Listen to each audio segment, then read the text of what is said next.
ಅಳಪ ಹಿಡಿದ ಭಗವಂತ ಇರುತ್ತಾನೆ ನಮ ಸುತ್ತ ಅವತಾರ ನಾನಾ ರೂಪವೋ ನಮ್ಮೆಲ್ಲ ಹಣೆ ಬರಹ ತಿದ್ದಿ ಬರೆಯಲು ಕತ್ತಲೆಯಿಂದ ಬಂತ ನಮ್ಮ ಕೈಯ ಹಿಡಿಯುತ್ತ ಕರೆದೊಯ್ದ ಬೆಳಕು ತೋರಲು ನಯವಾಗಿ ಗದರೋದು ನಮ್ಮ ಬೆಳೆಸಲು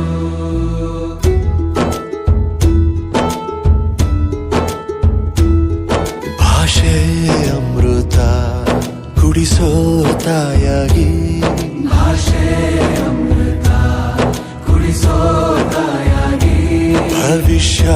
ಬರೆವಂತ ತಂದೇನೋ ಆಗಿ ಬರೆವಂತ ತಂದೇನೂ ಆಗಿ ಚಂದದ ಜೀವನನ ನೀಡಿರೋ ಗುರುಗಳು ನಮ್ಮ ಗುರುಗಳು